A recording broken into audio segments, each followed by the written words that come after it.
Hello students, आज हम पढ़ते हैं कि हाउ टू सब्ट्रैक्ट इंटीजर्स यानी पूर्णांकों को किस प्रकार से घटाते हैं। तो हमारी पहली हेडिंग आपको जो स्क्रीन पे दिख रही है वो है सब्ट्रैक्शन ऑफ इंटीजर्स। आइए पढ़ना स्टार्ट करते हैं। Subtraction is the revision of ration of addition, यानी कि घटाना जो होता है वो जोड़ की एक रिवर्स यानी कि विपरीत या व्युत्क्रम प्रक्रिया होती है, ऑपरेशन होता है।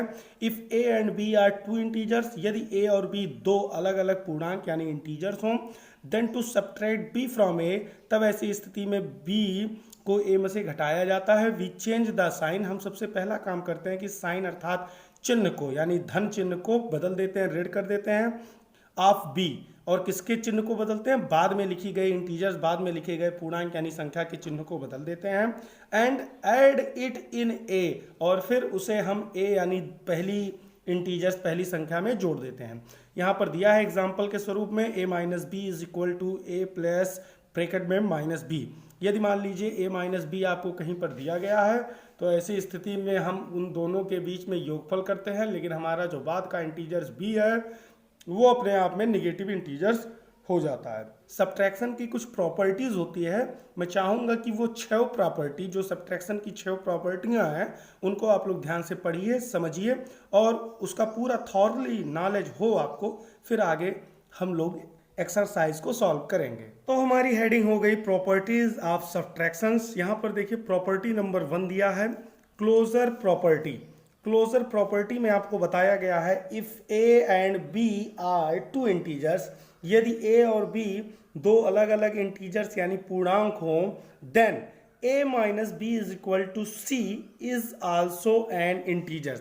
तो क्लोजर प्रॉपर्टी हमारी ये कहती है कि यदि ए और बी दो अलग अलग इंटीजर्स यानी कि पूर्णांक हों और उनको हम सब्ट्रैक्ट कर रहे हो, चूंकि हम पूरी हेडिंग ही पूरी टॉपिक ही अबाउट टू सब्ट्रैक्शन पढ़ रहे हैं, तो ए और बी यदि हमारे दो इंटीजर्स हों और उन्हें आपस में सब्ट्रैक्ट किया जाए, घटाया जाए, तो हमें मिलने वाला थर्ड इंटीजर, जिसे हमने यहाँ एक वेरिएबल से माना C, it is also an integers, ये भी एक इंटीजर्स यानी कि पूर्णांक ही होगा। यहाँ पर एक्सप्लेन करने के लिए हमने 2 एग्जाम्पल भी लिया है। एक इंटीजर्स है 7 माइनस 12। जब हम 7 माइनस 12 करते हैं तो हमें मिलता है -5। -5 इज आल्सो इंटीजर्स। हम लोगों ने इंटीजर्स के बारे में पढ़ा है और हम बहुत भली बात यह जानते हैं और कह सकते हैं कि यहाँ पर 7 -12 और -5 ये सब इंटीजर्स हैं। यानी कि हमारी क्लोजर प्रॉपर्टी द्वारा कही गई बात सत्य होती है कि यदि हम दो इंटीजर्स यानी कि पूर्णांकों को आपस में घटाते हैं तो हमें प्राप्त उत्तर भी इंटीजर्स यानी पूर्णांक मिलेगा। दूसरा एग्जाम्पल है 24 माइनस 12 इज इक्वल टू 12। यहाँ पर देखिए हमने 2 इंटीजर्स लिए, one is 24 and second is 12, और हमें माइनस करने पे जो मिला वो है 12 और वो भी एक इंटीजर्स है। आइए चलते हैं सेकंड प्रॉपर्टी पर। प्रॉपर्टी नंबर 2 में आपको बता रहा है subtraction of integers is not commutative, let us consider the following. यहाँ पर आपको बताया जा रहा है कि इंटीजर्स का सब्ट्रैक्शन यानी कि इंटीजर्स का घटाना जो है वो कम्यूटेटिव प्रॉपर्टी को नहीं रखता है, नहीं व्यक्त करता है। कम्यूटेटिव प्रॉपर्टी ये होता है कि जब किन्हीं दो संख्याओं यानी दो इंटीजर्स को आपस में घटाया जाए तो उनके स्थान बदलने पर भी उत्तर समान आए, लेकिन ऋण में ऐसा नहीं होता है। यदि किन्हीं दो इंटीजर्स यानी पूर्णांकों को आपस में घटाया जाए और उनके क्रम बदल दिए जाएं तो उत्तर अलग अलग आते हैं। एग्जाम्पल नंबर 1 में आप देखिए, पहले हम दो इंटीजर्स लेते हैं, one integers is 2 and second is 4। हमने लिया कि एक इंटीजर्स यानी पूर्णांक 2 है और दूसरा पूर्णांक 4 है। उसी के नीचे हमने इनकी अवस्थाओं स्थितियों को बदल दिया। पहले हम 2 में से 4 घटा रहे हैं, बाद में हम 4 में से 2 घटा रहे हैं। दोनों के सोल्यूशन को आप देखेंगे तो जब हम 2 में से 4 घटाते हैं तो हमें आंसर -2 मिलता है, और जब हम 4 में से 2 घटाते हैं तो हमें आंसर यानी कि उत्तर 2 मिलता है। इस प्रकार से हम यह कह सकते हैं 2 - 4 इज नॉट इक्वल टू 4 - 2, यानी कि 2 में से 4 घटाने पर प्राप्त उत्तर 4 में से 2 घटाने के बराबर नहीं होता है। यदि इन दोनों का मान 2 - 4 इज इक्वल टू 4 - 2 आता, दैट मीन कि ये कम्यूटेटिव प्रॉपर्टी रिप्रेजेंट करते, लेकिन ये प्रॉपर्टी सब्ट्रैक्शन में नहीं होती है। सब्ट्रैक्शन कभी भी कम्यूटेटिव प्रॉपर्टी रिप्रेजेंट नहीं करता, ये केवल एडिशन में होता है। Property number 3, subtraction of integers is not associative. हमारे इंटीजर्स यानी पूर्णांकों का घटाना सब्ट्रैक्शन भी एसोसिएटिव प्रॉपर्टी को भी नहीं रिप्रेजेंट करता है, नहीं दिखाता है, यानी कि सहचर्य के नियम को भी नहीं प्रस्तुत करता है। अर्थात जब तीन अलग अलग इंटीजर्स को लिया जा रहा हो, जैसा कि यहाँ आपके एग्जाम्पल में दिया है, इफ 1 -2 एंड -3 आर 3 इंटीजर्स।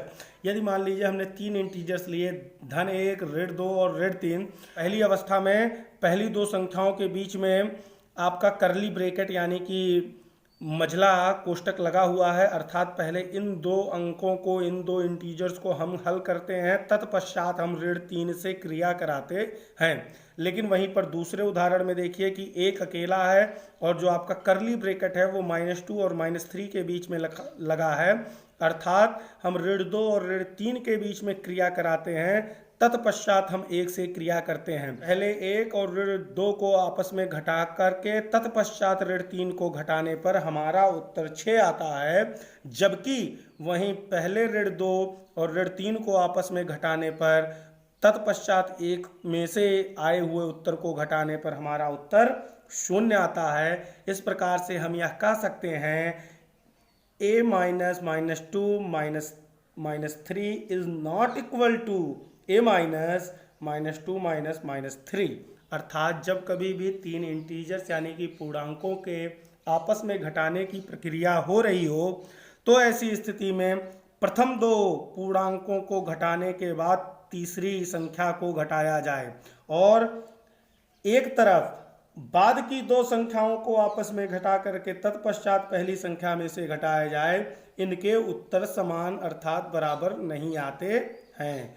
तो हम इस प्रकार से प्रॉपर्टी नंबर 3 के आधार पर यह कह सकते हैं, subtraction of integers is not associative, अर्थात किसी भी पूर्णांक के घटाने का सिद्धांत सहचर्य के नियम का प्रतिपालन नहीं करता है।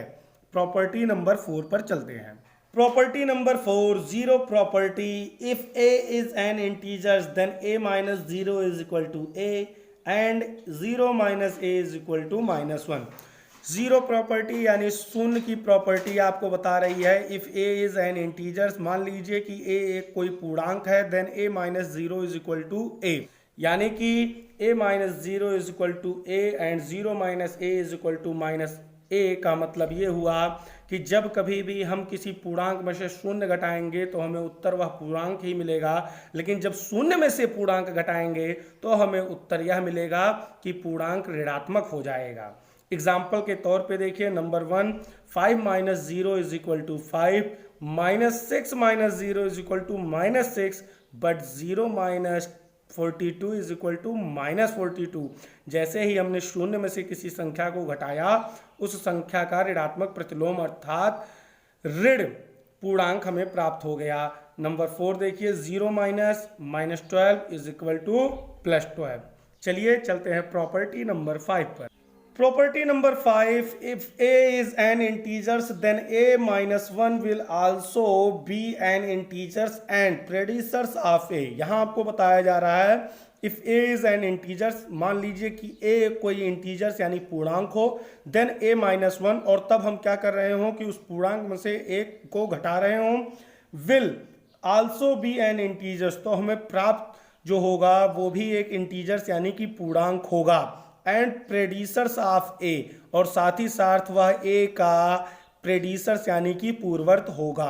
हमें ये बहुत ही अच्छी तरीके से पता है, हम लोगों ने पिछले स्टडी में, पिछले वीडियो में ये पढ़ा है। If you want to find out predecessors of any number then you will subtract 1 from given number, यानी कि जब कभी भी आप किसी भी पूर्णांक या संख्या का प्रेडिसर्स अर्थात पूर्वर्त ज्ञात करना चाहते हैं तो आप दी गई संख्या में से एक घटा लीजिए। क्योंकि यहाँ दिए गए इंटीजर्स अर्थात पूर्णांक में से एक घटाया जा रहा है, तो यह स्वाभाविक है कि यहाँ पर जो भी उत्तर हमें प्राप्त होगा वो इंटीजर्स तो होगा ही होगा, साथ ही साथ वह दी गई संख्या, दिए गए पूर्णांक अर्थात ए का पूर्वर्त यानी प्रेडिसर्स भी होगा। फर्स्ट एग्जाम्पल दिया गया है, the predecessors of 0 is equal to 0 - 1 is equal to -1। मान लीजिए कि हमें शून्य का प्रेडिसर अर्थात पूर्वर्त निकालना है, तो हम क्या करेंगे कि दी गई संख्या दिए गए पूर्णांक शून्य में से एक को घटाएंगे और ऐसी स्थिति में हमें -1 मिलेगा, जो कि स्वयं में भी एक इंटीजर अर्थात पूर्णांक है। एक दूसरा उदाहरण भी ले लेते हैं। The predecessors of -3 is equal to -3 - 1 is equal to -4। मान लीजिए कि हमारे पास एक पूर्णांक के तौर पर ऋण 3 है, जिसका हम पूर्वर्त ज्ञात करना चाहते हैं, प्रेडिसर्स पाना चाहते हैं। तो ऐसी स्थिति में हम इसमें से भी -1 करेंगे और हमें -4 मिलेगा, जो स्वयं में भी एक पूर्णांक है। चलिए अब अगली और अंतिम प्रॉपर्टी की तरफ चलते हैं। Property number 6, if A is an integers, मान लीजिए कि फिर कोई अज्ञात इंटीजर्स है जिसे हम ए मान लेते हैं, then a + 1 will also be an integers and successor of ए।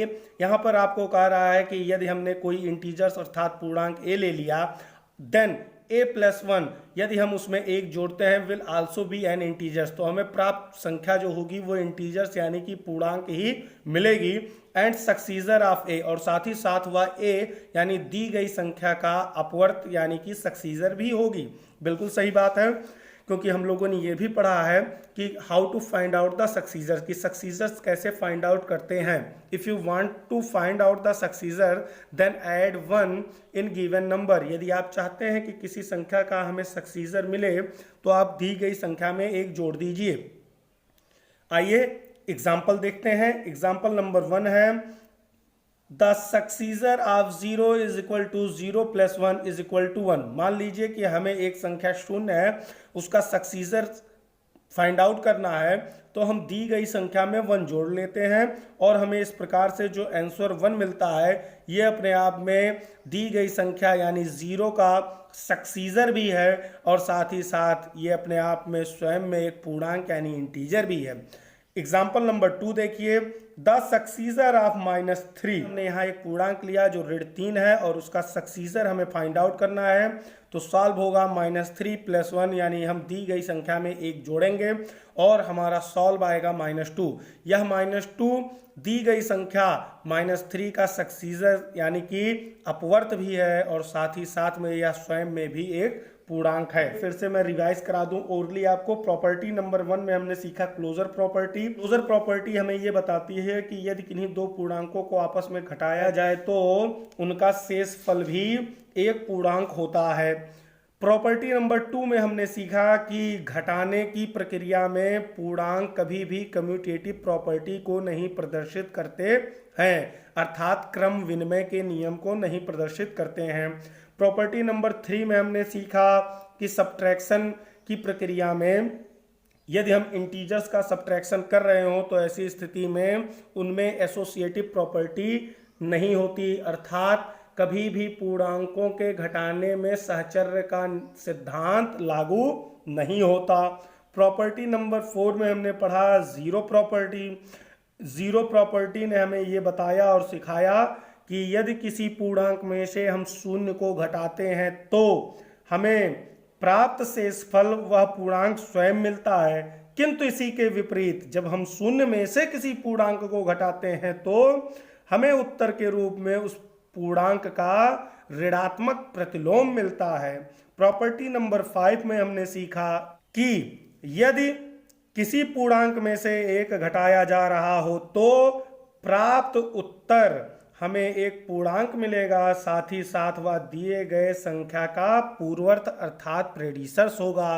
और अंतिम और 6वीं प्रॉपर्टी में हमने सीखा कि यदि दिए गए किसी पूर्णांक में एक जोड़ा जा रहा हो तो प्राप्त उत्तर इंटीजर्स अर्थात की पूर्णांक तो होगा ही होगा, साथ में वह दी गई संख्या का सक्सीजर्स अर्थात अपवर्त होगा। पूरी वीडियो देखने के लिए आप लोगों को बहुत बहुत धन्यवाद। यदि अभी भी कोई डाउट्स रह जाएं तो अपने डाउट्स के क्लियरेंस के लिए आप कमेंट बॉक्स में अपने क्वेश्चन कर सकते हैं। ये वीडियो अधिक से अधिक लोगों तक शेयर कीजिए ताकि लोगों को मैथ के डीपली नॉलेज होते रहें। धन्यवाद।